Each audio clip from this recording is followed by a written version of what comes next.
विश्व का सबसे भयानक और लंबा संघर्ष जो दुनिया के भू राजनीतिक समीकरणों को पूरी तरह से बदल दिया, उसकी कहानी आज मैं आपको सुनाने जा रहा हूं।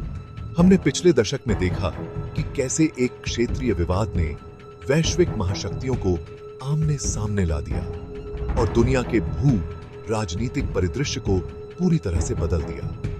यूक्रेन और रूस के बीच युद्ध ने न केवल यूरोप के नक्शे को बदला, बल्कि अमेरिका, चीन, भारत जैसे देशों की भूमिका और उनके आपसी रिश्तों पर भी गहरा प्रभाव डाला। आइए देखें कि 2014 से लेकर 2025 तक इस संघर्ष ने कैसे अपना रूप बदला और विश्व राजनीति पर क्या असर डाला। अरे भाई, ये बात फरवरी 2014 की है, जब यूक्रेन में डिग्निटी क्रांति के बाद सब कुछ बदल गया। हमारे सामने एक ऐसा नाटक शुरू हुआ जो आने वाले दशक तक चलता रहा। यूक्रेन के राष्ट्रपति विक्टर यानुकोविच, जो रूस समर्थक थे, उन्हें जनता ने सत्ता से हटा दिया और एक नई सरकार आ गई। मैं आपको बताऊं कि इससे रूस के राष्ट्रपति व्लादिमीर पुतिन बहुत नाराज हुए। उन्होंने फरवरी के अंत में क्रीमिया प्रायद्वीप पर अपने सैनिकों को भेज दिया, जो बिना किसी निशान के वहां पहुंच गए। फिर क्या था? 1 मार्च को रूसी संसद ने क्रीमिया में सैन्य बल के उपयोग को मंजूरी दे दी। हमने देखा कि रूसी विशेष बलों ने क्रीमिया के संसद भवन पर कब्जा कर लिया और एक विवादास्पद जनमत संग्रह कराया, जिसमें उनके मुताबिक लोगों ने रूस में शामिल होने का समर्थन किया। और 18 मार्च 2014 को गई।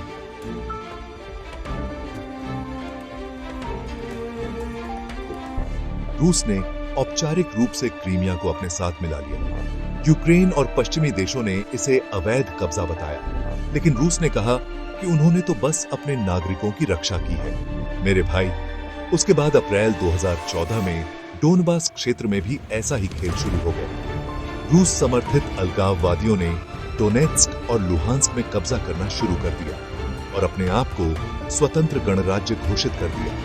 हमने देखा कि रूस ने चुपके से उन्हें हथियार, टैंक और तोपें भेजी ताकि यूक्रेन इन क्षेत्रों को वापस न ले सके। फरवरी 2015 में मिन्स्क की जेसीस समझौते पर हस्ताक्षर हुए, लेकिन ये बस कागज पर ही रहे और कभी पूरी तरह से लागू नहीं हुए। अरे यार, 2015 से 2021 तक डोनबास में एक स्थिर संघर्ष चलता रहा, जहां न तो रूस और न ही यूक्रेन पूरी तरह जीत पाए। 2021 के अंत में हमने देखा कि रूस ने यूक्रेन की सीमाओं के पास अपनी सेना का भारी जमावड़ा शुरू कर दिया। पुतिन लगातार कहते रहे कि वे यूक्रेन पर हमला नहीं करेंगे, लेकिन साथ ही उन्होंने विस्तारवादी विचार व्यक्त किए और यूक्रेन के अस्तित्व के अधिकार को ही नकार दिया। उन्होंने ये भी मांग की कि यूक्रेन को कभी भी नाटो सैन्य गठबंधन में शामिल नहीं होना चाहिए। अरे मेरे यार, 24 फरवरी 2022 का दिन दुनिया के इतिहास में काले अक्षरों में लिखा गया। उस दिन सुबह पुतिन ने यूक्रेन को डीमिलिटराइज और डीनाजीफाई करने के लिए एक विशेष सैन्य अभियान की घोषणा की। उन्होंने यह भी दावा किया कि रूस का देश पर कब्जा करने का कोई इरादा नहीं है, लेकिन उसके कुछ ही मिनटों बाद यूक्रेन के कई शहरों पर मिसाइल और हवाई हमले शुरू हो गए और फिर एक बड़े पैमाने पर जमीनी हमला भी शुरू हुआ। यूक्रेन के राष्ट्रपति जेलेंस्की ने तुरंत मार्शल लॉ और सामान्य सैन्य लामबंदी की घोषणा कर दी, जिसमें 18 से 60 साल के सभी पुरुष नागरिकों को देश छोड़ने पर प्रतिबंध लगा दिया गया। हमने देखा कि रूसी हमले 3 मोर्चों से शुरू हुए। उत्तर में बेलारूस से कीव की ओर, दक्षिण में क्रीमिया से और दक्षिण पूर्व में लुहांस्क और डोनेत्स्क से खार्किव की ओर।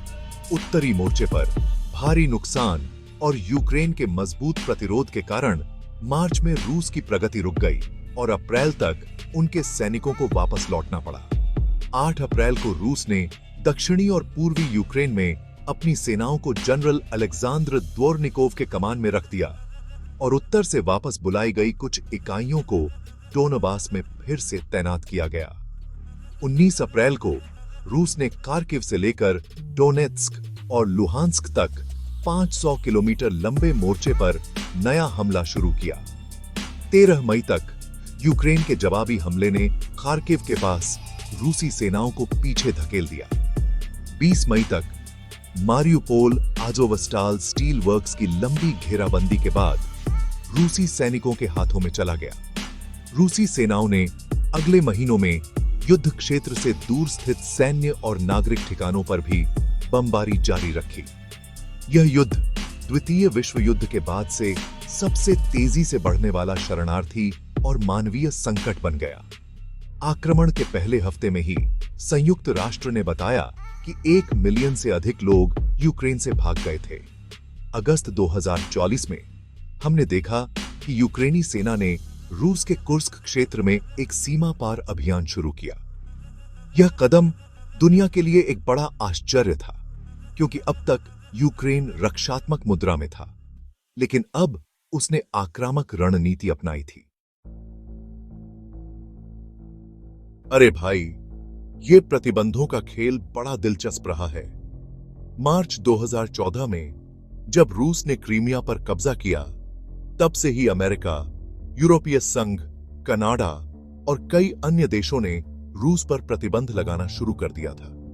ये प्रतिबंध रूसी व्यक्तियों, व्यापारों और सरकारी अधिकारियों को निशाना बनाते थे। हम 6 मार्च 2014 को अमेरिकी राष्ट्रपति बराक ओबामा ने एक कार्यकारी आदेश पर हस्ताक्षर किए, जिसमें राष्ट्रीय आपातकाल की घोषणा की गई और प्रतिबंधों का आदेश दिया गया। इनमें यात्रा प्रतिबंध और अमेरिकी संपत्तियों को फ्रीज करना शामिल था, जो उन व्यक्तियों पर लागू हुए जिन्होंने यूक्रेन सरकार के अधिकार के बिना क्रीमियाई क्षेत्र में सरकारी अधिकार का दावा किया था। 17 मार्च 2014 को अमेरिका, यूरोपीय संघ और कनाडा ने विशेष रूप से लक्षित प्रतिबंध पेश किए। यूरोपीय संघ का मुख्य प्रतिबंध उन प्राकृतिक व्यक्तियों के प्रवेश को रोकने के लिए था जो यूक्रेन की क्षेत्रीय अखंडता को कमजोर करने वाले कार्यों के लिए जिम्मेदार थे। फरवरी 2022 में पूर्ण पैमाने पर आक्रमण के बाद अमेरिका, यूरोपीय संघ और अन्य देशों ने प्रतिबंधों को महत्वपूर्ण रूप से विस्तारित किया, जिसमें व्लादिमीर पुतिन और अन्य सरकारी अधिकारियों को शामिल किया गया। उन्होंने चुनिंदा रूसी बैंकों को स्विफ्ट से भी काट दिया।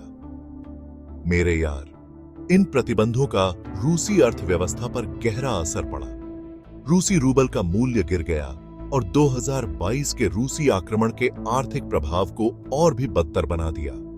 ये प्रतिबंध यूरोपीय संघ की अर्थव्यवस्था को भी नुकसान पहुंचाए, जिससे कुल नुकसान करीब 100 अरब यूरो का अनुमान लगाया गया। 2000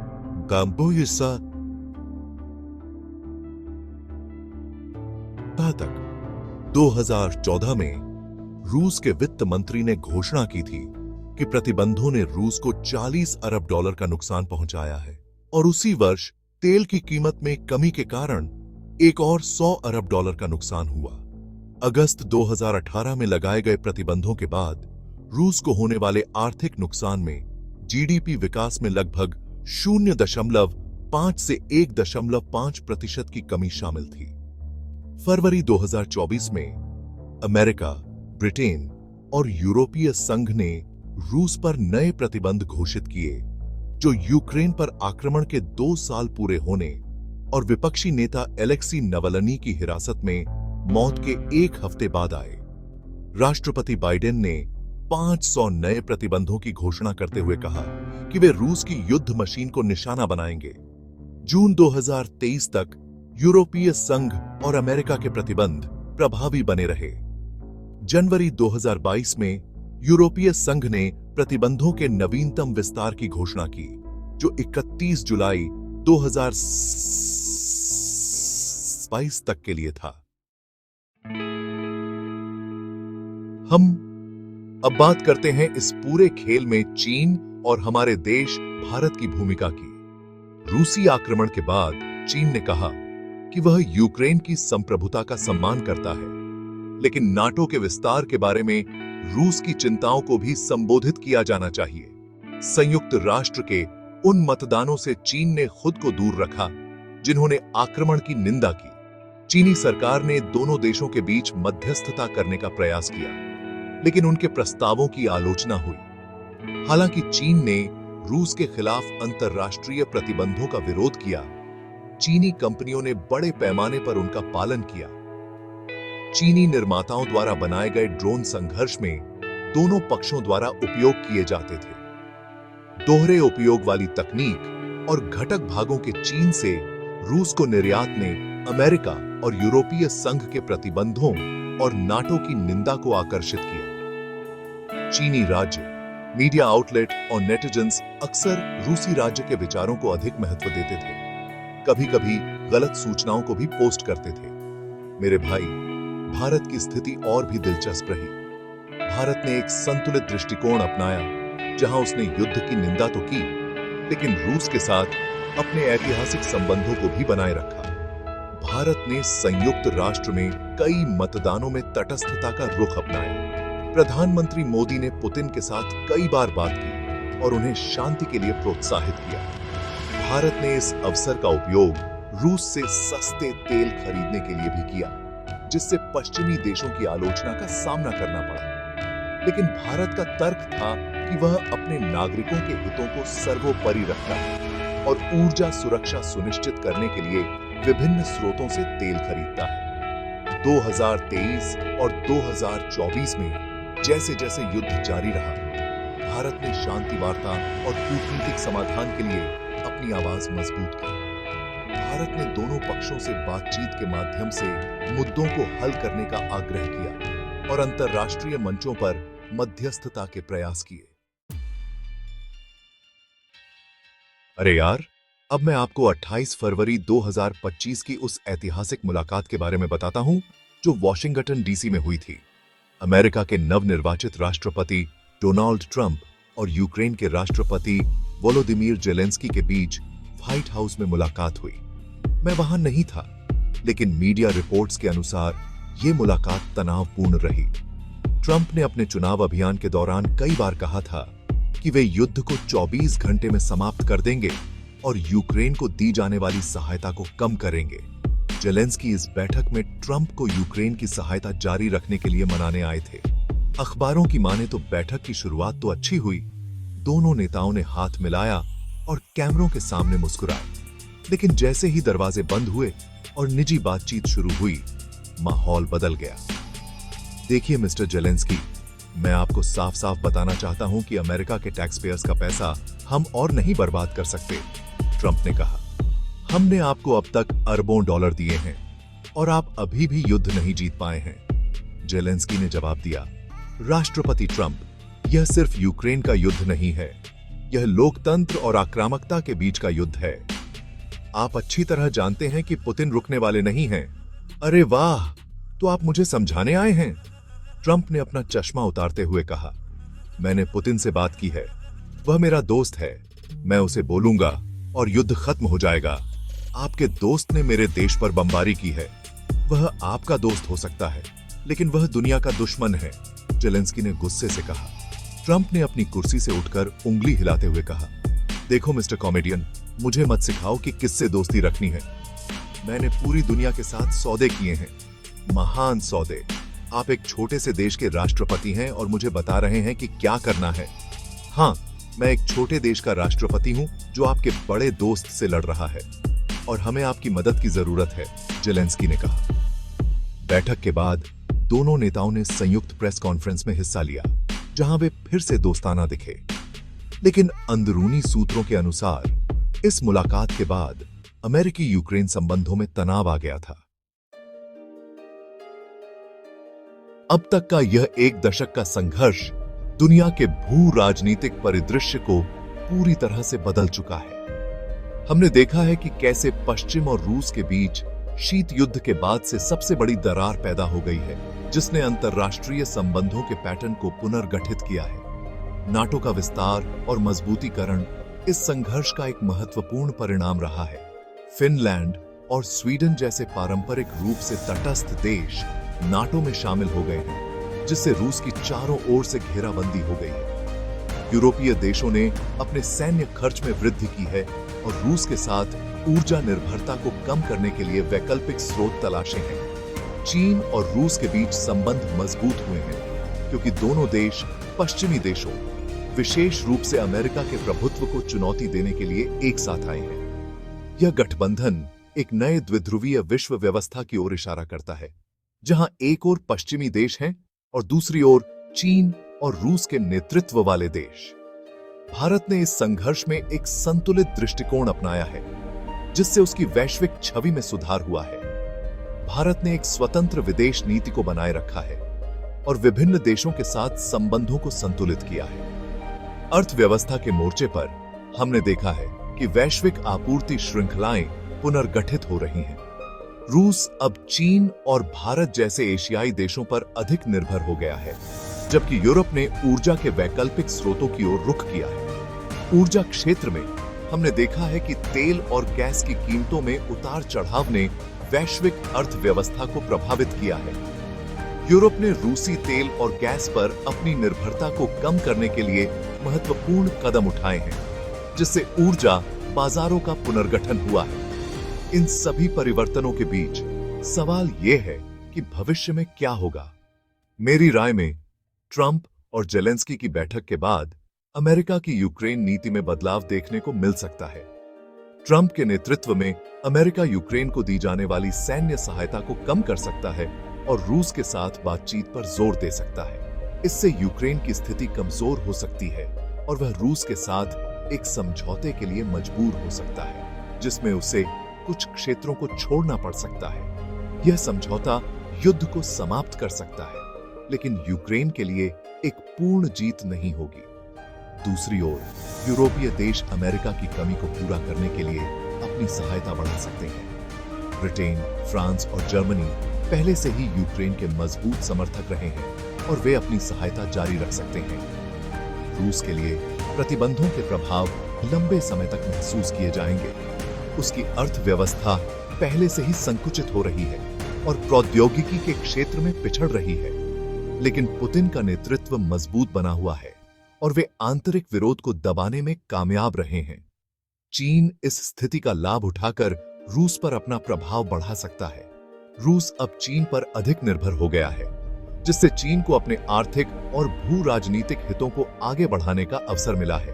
भारत के लिए यह एक अवसर हो सकता है कि वह अपनी वैश्विक भूमिका को और मजबूत करे। भारत ने पहले से ही दिखाया है कि वह अपने राष्ट्रीय हितों के अनुसार स्वतंत्र निर्णय ले सकता है और यह रुख उसे भविष्य में भी फायदा पहुंचा सकता है।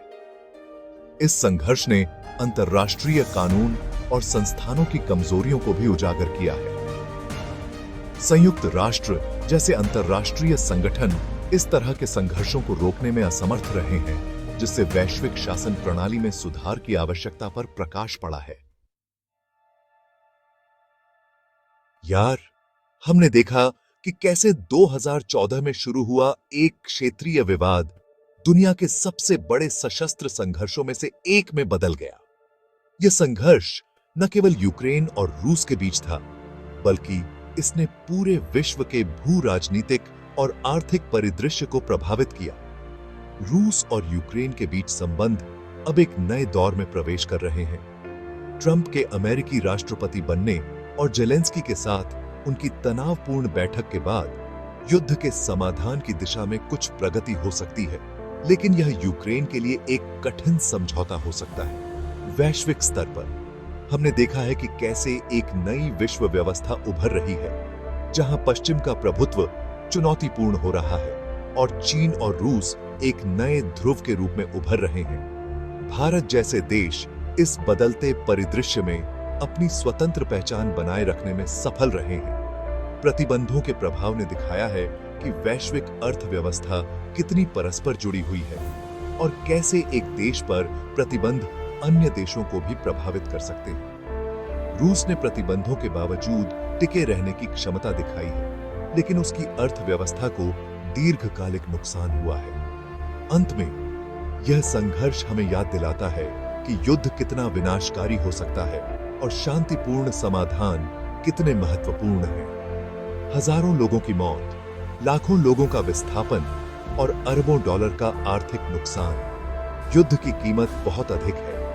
जैसे जैसे हम भविष्य की ओर देखते हैं, हमें उम्मीद है कि युद्ध के अंत के साथ यूक्रेन का पुनर्निर्माण शुरू हो सकता है और क्षेत्र में स्थिरता वापस आ सकती है।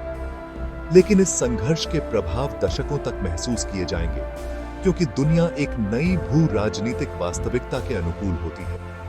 हमने इस दशक में देखा है कि कैसे इतिहास अभी भी लिखा जा रहा है और कैसे हमारे समय के महत्वपूर्ण मुद्दे हमारी दुनिया को आकार दे रहे हैं। यूक्रेन रूस संघर्ष 21वीं सदी का एक निर्णायक क्षण बन गया है, जिसने विश्व व्यवस्था को फिर से परिभाषित किया है। जैसे जैसे हम आगे बढ़ते हैं, केवल समय ही बताएगा कि इस संघर्ष के परिणाम कितने दूरगामी होंगे।